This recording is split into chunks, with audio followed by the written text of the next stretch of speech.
ಹಳೆ ಒಡಂಬಡಿಕೆಯಲ್ಲಿ ದೇವರು ಶಾರೀರಿಕವಾದಂತ ಪಾಪವನ್ನು ಕುರಿತು ಮಾತನಾಡಿದರೆ, ಹೊಸ ಒಡಂಬಡಿಕೆಗೆ ಬಂದ ನಂತರ ಕ್ರಿಸ್ತನು ನೀನು ಒಡೆಯಬೇಕಾದಂತ ಅವಶ್ಯಕತೆ ಇಲ್ಲ, ನೀನು ಕೊಲೆ ಮಾಡಬೇಕಾದಂತ ಅವಶ್ಯಕತೆ ಇಲ್ಲ, ನೀನು ನಿನ್ನ ಸಹೋದರನನ್ನ ನೋಡಿ ನೀಚ ಎಂದು ಹೇಳುವುದಾದರೆ ಅದೇ ಕ್ಷಣದಲ್ಲಿ ನೀನು ನಿನ್ನ ಸಹೋದರನನ್ನ ಕೊಲೆ ಮಾಡಿದವನಾಗಿ, ಕ್ರೈಮ್ ಮಾಡಿದವನಾಗ್ತೀಯ. ಅಂದರೆ ಹಳೆ ಒಡಂಬಡಿಕೆ ಶರೀರಕ್ಕೆ ಸಂಬಂಧಪಟ್ಟದ್ದಾದರೆ ಹೊಸ ಒಡಂಬಡಿಕೆ ಆತ್ಮೀಯ ವಿಷಯಗಳಿಗೆ ಸಂಬಂಧಪಟ್ಟದ್ದು. ಒಂದು ಸ್ತ್ರೀಯ ಜೊತೆಗೆ ನೀನು ವ್ಯಭಿಚಾರ ಮಾಡಬೇಕಾದಂತ ಅವಶ್ಯಕತೆ ಇಲ್ಲ.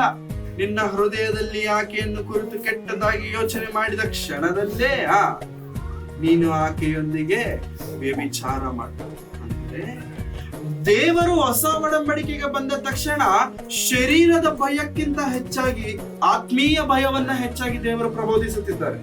ನಿನ್ನ ಅಂತರಂಗದಲ್ಲಿ ನೀನು ದೇವರಿಗೆ ಹೆದರುವವನಾಗಿರಬೇಕು, ಅಂತರಂಗದಲ್ಲಿ ದೇವರಿಗೆ ಭಯ ಪಡುವವನಾಗಿರಬೇಕು. ಅಂದರೆ ಆಲೋಚನೆ ಬರುವಾಗಲೂ ಕೂಡ ಭಯ ನಮಗೆ ಮೊದಲು ಬರಬೇಕು. ದೇವರು ಈ ಆಲೋಚನೆಯನ್ನು ಒಪ್ಪುತ್ತಾನೋ ಇಲ್ಲವೋ, ದೇವರು ಈ ಆಲೋಚನೆಗೆ ಸಮರ್ಥಿಸುತ್ತಾನೋ ಇಲ್ಲವೋ,